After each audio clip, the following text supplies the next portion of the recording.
Rohit சர்மாவோட captaincy பறிப்பு Rohit Sharma fans எல்லாத்துக்கும் டக்குன்னு ஒரு மாதிரி அதிர்ச்சி ஆயிருக்கும் அப்படின்னே சொல்லலாம். நான் முன்னாடியே சொன்னேன்டா இது வந்து நடக்கும், எல்லா ஃபார்மேட்லயும் ஒரு கேப்டனை போட போறாங்க அப்படின்னு சொல்லிட்டு. அதுதான் இன்னைக்கு நடந்திருக்கு. இவ்வளவு விரைவில் நடக்கும் அப்படின்னு சொல்லிட்டு நம்ம எதிர்பார்க்கவே இல்லை. எல்லாத்தையுமே நம்ம ஃபுல்லாவே பார்த்தலாம். ஹாய் மக்களே, நான் உங்க ஷாம். நிறைய பேர் வீடியோ பாக்குறீங்க, லைக் பண்ணாம பாக்குறீங்க. லைக் பண்ணிட்டு பாத்தீங்க அப்படின்னா இந்த வீடியோ பார்த்தீங்கன்னா நிறைய பேருக்கு ஷேர் ஆகும். லைக் பண்ணிட்டு பாப்பீங்க அப்படின்னு சொல்லிட்டு நம்புறேன். அதாவது ஆஸ்திரேலியாவுக்கு எதிராக பாத்தீங்கன்னா ஒரு சீரீஸ் வந்து ஆட இருக்காங்க. ஆஸ்திரேலியாவுக்கு வந்து டூர் போக இருக்காங்க. 3 T20, அதாவது 5 T20 3 ODI வந்து விளையாட இருக்காங்க. இதுல வந்து ரொம்ப நாளைக்கு அப்புறமேட்டு தெய்வத்தை பாக்குறோம்டா அப்படின்னு சொல்லிட்டு விராட் கோலியோட ஃபேன்ஸா இருக்கட்டும், ரோஹித் சர்மாவோட ஃபேன்ஸா இருக்கட்டும், அக்டோபர் 19ஆம் தேதி வந்து அந்த ODI மேட்ச்க்காக வந்து எல்லாருமே எதிர்பார்த்துட்டு இருக்காங்க. IPLக்கு எதிராக அவங்க வெளியில ஃபங்க்ஷனுக்கு வந்தா மட்டும்தான் வந்து இங்க ரோஹித் சர்மா வராரு, இங்க விராட் கோலி வராரு அப்படின்னு சொல்லிட்டு தான் நம்ம பார்த்துட்டு இருக்கோம். அந்த பேட்டிங் பண்ணி வந்து பாத்தீங்கன்னா நம்ம ஒரு 4-5 மாசத்துக்கு மேல ஆகும்னு நினைக்கிறேன். IPL பார்த்தது ஜூன் மாசம்னு நினைக்கிறேன். ஆல்மோஸ்ட் வந்து பாத்தீங்கன்னா விராட் கோலி தான் ஜூன் ஆடினாரு, அவர்லாம் மே தான் கடைசியா ஆடினாரு. ரோஹித் சர்மா அதுக்கப்புறமேட்டு ஜூன், ஜூலை, ஆகஸ்ட், செப்டம்பர் தான் முடிஞ்சிச்சு. கிட்டத்தட்ட அக்டோபர் தான் ஆட இருக்காங்க. இந்த சீரீஸ்க்கான ஸ்குவாட் வந்து அனௌன்ஸ் செய்யப்படும் அப்படின்ற மாதிரி நேத்தே ஒரு வதந்திகள் வந்துட்டு இருந்துச்சு. இன்னைக்கு அனௌன்ஸ் செய்யப்படும் அப்படின்ற மாதிரியுமே சொல்லியிருந்தாங்க. அதை நம்ம ஃபர்ஸ்ட் பாத்திரலாம். அப்புறமேட்டு நம்ம அந்த பிரின்ஸை பத்தி ஒரு விஷயத்தையும் பார்க்கலாம். T20 world cup okay, T20 ODI சீரீஸ்ல ரோஹித் சர்மா, விராட் கோலி இருப்பாங்களா அப்படின்னு சொல்லிட்டு முன்னவே நான் ஒரு சந்தேகத்தை ஏற்படுத்தினேன். அதை பத்தி நம்ம ஃபுல்லாவே பார்த்தரலாம். அதாவது இந்த ஸ்குவாடை பொறுத்தளவு பாத்தீங்கன்னா எனக்கு சர்ப்ரைஸா என்ன அப்படின்னா, நிறைய சர்ப்ரைஸ் இருக்கு. அதாவது காருக்கு எதுக்கு அச்சாணி அப்படிங்கிற மாதிரி ஒரு சில பேரை வந்துலாம் சேர்த்திருக்காங்க. அது வடிவில் சொல்லுவார்ல, காருக்கு எதுக்குப்பா அச்சாணி அப்படின்ற மாதிரிலாம் ஒரு சில பேர் சேர்த்திருக்காங்க. ஃபர்ஸ்ட் நம்ம இந்த ODI ஸ்குவாடை வந்து பார்த்தரலாம், அப்புறமே T20 ஸ்குவாடையும் பார்த்தரலாம். இந்த T20க்கு வந்து ஒரு மாதிரி அமைச்சிருக்காங்க, ODIக்கு வந்து ஒரு மாதிரி அமைச்சிருக்காங்க. இந்த ஸ்குவாட்ல வந்து கேப்டன் யாரு அப்படின்னு கேட்டீங்கன்னா one and only the prince பாத்தீங்கன்னா சுமன் கில் அவர்கள் வந்து கேப்டன் பண்றாரு.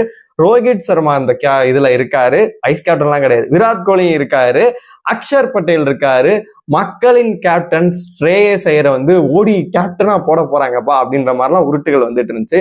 வைஸ் கேப்டன் கொடுத்துருக்கு, பண்ணிக்க அப்படின்னு சொல்லிட்டு கொடுத்துருக்காங்க. அப்புறமேட்டு KL ராகுல் வந்து விக்கெட் கீப்பரு, நிதிஷ்குமார் ரெட்டி வந்து நான் முன்னாடியே சொல்லியிருந்தேன் இந்த வெஸ்ட் இண்டீஸ் சீரீஸ்க்கு எதிராக பாத்தீங்கன்னா அவர் உள்ள இருப்பாரு. அதே மாதிரி ஹர்திக் பாண்டியா ரீப்ளேஸ்மெண்டா அவர் கண்டிப்பாவே வருவாரு, ஏன்னா வந்து அவருக்கு இன்ஜுரி அப்படிங்கிறனால அவருமே இருக்காரு. அப்புறமேட்டு வாஷிங்டன் சுந்தர், குல்தீப் யாதவ் வந்து ஏன்னா இந்த ஏசியன் கப்லயுமே நல்லா பண்றாரு. இப்ப பாத்தீங்கன்னா டோர்னமெண்ட்லயே அவர் தான் அதிக விக்கெட் ஏசியன் கப்ல. இப்பயும் வெஸ்ட் இண்டீஸ் சீரீஸ்க்கு எதிராக பாத்தீங்கன்னா நல்லாவே பண்ணிட்டு இருக்காரு. குல்தீப் யாதவ் இருக்காரு. அப்புறம் ஹர்ஷித் ராணா, இவர் தான் ரொம்ப ஒரு கௌதம் எங்கிட்டு போனாலும் ஹர்ஷித் ராணா இருக்கணும் அப்படின்னு சொல்லிட்டு கொண்டு வராரு. அப்புறமேட்டு முகமது சிராஜ் அவர்கள், அப்புறமேட்டு ஹர்ஷ்தீப் சிங், அப்புறமேட்டு பிரசித் கிருஷ்ணா, துருவ் ஜூரல், SSV ஜெய்ஸ்வால் அவர்கள் இருக்காங்க.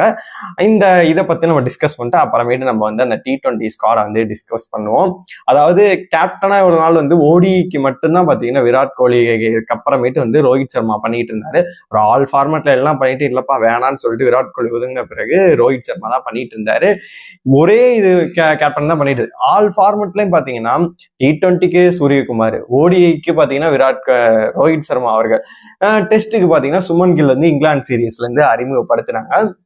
நம்ம அந்த வீடியோ பண்ணும்போது கிட்டத்தட்ட ஒரு 6 மாசத்துக்கு முன்னாடி இந்த இங்கிலாந்து சீரீஸ் வரதுக்கு முன்னாடி நம்ம அப்ப அனௌன்ஸ் சொன்னப்ப நான் ஒரு விஷயத்த வந்து தீர்க்கமா சொல்லியிருந்தேன். எல்லா ஃபார்மேட்லயும் வேணா பாருங்க, சுமன் கில்ல வந்து கேப்டனா போட்டுருவாங்க, கூடிய விரைவில் அது நடக்குதா இல்லையா பாருங்க அப்படின்னு சொல்லிட்டு நான் அப்பயே சொல்லியிருந்தேன். இவ்வளவு விரைவில் நடக்கும் அப்படின்னு சொல்லிட்டு நான் எதிர்பார்க்கவே இல்லை அப்படின்னு தான் சொல்லணும். பிரின்ஸ் அவர்களை பாத்தீங்கன்னா இப்போ வந்து இதுக்கு வந்து கேப்டனாவே போட்டிருக்காங்க.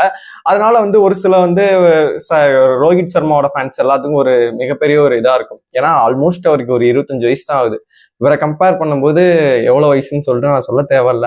அப்படி இருக்கும்போது அவரோட தலைமையில வந்து இவர் ஆட வேண்டிய இது இருக்கும். சஜஷன் அந்த மாதிரிலாம் ஆல்ரெடி நம்ம ஹர்திக் பாண்டியோட கேப்டன்சி கீழே அவர் ஆடும் போதே என்ன நடந்துச்சு, மும்பை இந்தியன்ஸ்ல பாத்தீங்கன்னா அவர் என்னென்ன மாதிரி எல்லாம் ஃபேன்ஸ் வந்து வச்சு செஞ்சாங்க அப்படின்னு சொல்லிட்டு இந்த சீசன்ல போன சீசன் வந்து கேப்டனா கொண்டு வந்தப்ப வந்து என்ன மாதிரி நடந்துச்சு அப்படின்னு சொல்லிட்டு நம்மவே எல்லாருமே நல்லாவே பார்த்தோம். இப்ப என்ன நடக்க போகுது அப்படின்னு சொல்லிட்டு 4 லைன்ல அவர் நிக்க வைக்க போறாரா, இல்ல எங்க அவரை நிக்க வைக்க போறாரு, அதெல்லாம் அந்த கொடுமையெல்லாம் நான் இன்னும் பாக்கணுமாடா அப்படின்ற மாதிரிதான் நம்மளுக்கு தோணுது. அதனால இந்த இந்த ஸ்குவாடை பார்க்கும்போது உங்களுக்கு என்ன தோணுதோ வந்து கமெண்ட் பாக்ஸ் சொல்லுங்க. அடுத்து T20 ஸ்குவாடுக்கு வந்துடும். அது 5 T20 ஸ்குவாட் இருக்கு. அதுல 5 T20 இது நடக்க இருக்கு. அதுல பாத்தீங்கன்னா சூரியகுமார் வந்து அப்சல்யூட்லி கேப்டன். அபிஷேக் சர்மாவெல்லாம் விட்டா அடிச்சு போடுவாங்க. அபிஷேக் சர்மா இருக்காரு. சுமன் கில் பாத்தீங்கன்னா வைஸ் கேப்டன். கூடிய விரைவில் பாருங்க, இப்ப நான் அதை சொல்லிடுறேன், அடுத்து T20லயும் பாருங்க சூரியகுமாருக்கு பதிலாக இவரை வந்து கண்டிப்பாவே கேப்டனா ஆக்குவாங்க. அப்புறமேட்டு திலக் வர்மா, நிதிஷ்குமார் ரெட்டி புதுசா ஆட் ஆன் பண்ணியிருக்காங்க. ஹர்திக் பாண்டியாவுக்கு பதிலாக நான் சொல்றேன். சிவம் துபே அவர்கள் இருக்காரு. அக்ஷர் பட்டேல், ஜித்தேஷ் சர்மா அவர்கள் விக்கெட் கீப்பர். வருண் சக்கரவர்த்தி அந்த ஸ்குவாட்ல வந்து மிஸ் ஆகுறாரு. ஏன் அப்படின்னு சொல்லிட்டு எனக்கு தெரியவே இல்லை. அப்புறமேட்டு ஜாஸ்பிரிட் பும்ரா அவர்கள், அப்புறமேட்டு ஹர்ஷ்தீப் சிங், குல்தீப் யாதவ் அவர்கள், ஹர்ஷித் ராணா, சஞ்சு சாம்சன், ரிங்கு சிங், வாஷிங்டன் சுந்தர் அவர்கள். இந்த ரெண்டுக்குமே வித்தியாசமே இருக்குல்ல. இதுல பாத்தீங்கன்னா எங்கடா பூம்ரா அப்படின்னு சொல்லிட்டு நீ கேட்கலாம். அது எதனால அப்படின்னு சொல்லிட்டு நமக்கு தெரியல. ஒருவேளை ரெஸ்ட் கொடுக்குறாங்களா அப்படின்னு சொல்லிட்டு தெரியல.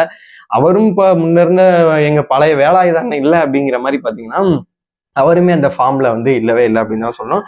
அதனால மேபி வந்து மிஸ் பண்ணிட்டாங்களா என்னன்னு சொல்லிட்டு தெரியவே இல்லை.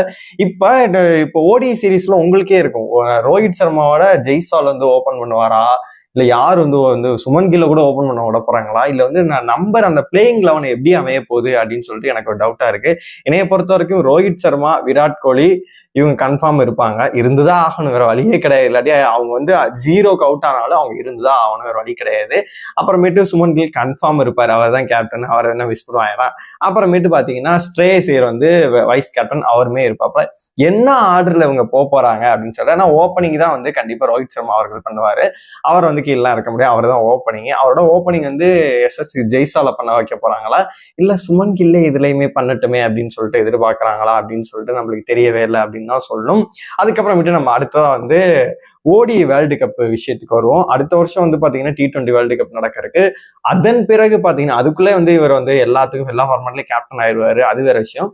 அப்புறமேட்டு வந்து ஓடியில வந்து பாத்தீங்கன்னா 2027 தான் இருக்கு. ஆல்மோஸ்ட் வந்து ரோஹித் சர்மாவுக்கு வந்து இப்பவே கேப்டன்சி பறிச்சு எல்லாம் பண்ணிட்டாங்க. ஸ்குவாட்ல இருப்பாரா அப்படின்னு சொல்லிட்டு கேட்டீங்கன்னா என்னைய பொறுத்த வரைக்கும் இல்லை அப்படின்ற மாதிரிதான் தோணுது. உங்களுக்கு அதிர்ச்சியா தான் இருக்கும். ஏன்னா கேப்டன்சி இப்ப இருந்தே அப்படி இப்படின்னு போட்டு கொண்டு வந்தாதான் பாத்தீங்கன்னா வேற லெவல்ல வந்து கம்ஃபர்டபுளா ஆகும் அப்படின்னு சொல்லிட்டு இப்பவே வந்து கேப்டன்சி எல்லாம் டப்புன்னு மாத்துறாங்க.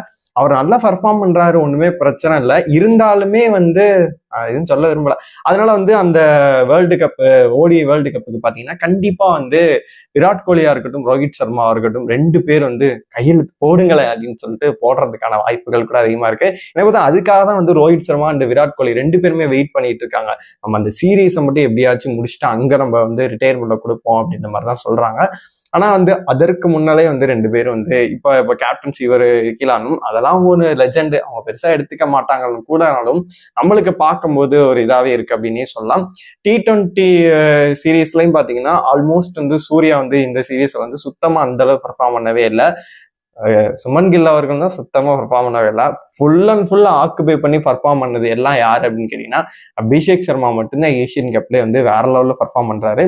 இந்த T20 சீரீஸ்ல வந்து பாத்தீங்கன்னா சப்போஸ் வந்து சுமன் கில் வந்து சூப்பரா பர்ஃபார்ம் பண்ணிட்டாரு அப்படின்னா, சூர்யா அவர்கள் பாத்தீங்கன்னா பர்ஃபார்மன்ஸ் ரொம்பவே குறைவா இருக்கு அப்படின்னா கண்டிப்பாவே அடுத்த கட்டமா பாத்தீங்கன்னா அவர் கையில வந்து கேப்டன்சி கொடுக்கப்படும். இது ரோஹித் சர்மா ஃபேன்ஸுக்கு எப்படி இருக்க போகுது அப்படின்னு சொல்லிட்டு தெரியல. உங்களை பொறுத்த வரைக்கும் இந்த கேப்டன்சி மாற்றத்தை பார்க்கும்போது உங்களுக்கு என்ன தோணுதோ மறக்காம கமெண்ட் பாக்ஸ்ல சொல்லுங்க. 2 ஸ்குவாடையுமே நான் சொல்லியிருக்கேன், அதை பார்க்கும்போது வேற யாராச்சும் ஆட் பண்ணிருக்கலாம் அப்படின்ற மாதிரி தோணுதோ எல்லாத்தையுமே மறக்காம கமெண்ட் பாக்ஸ்ல சொல்லுங்க.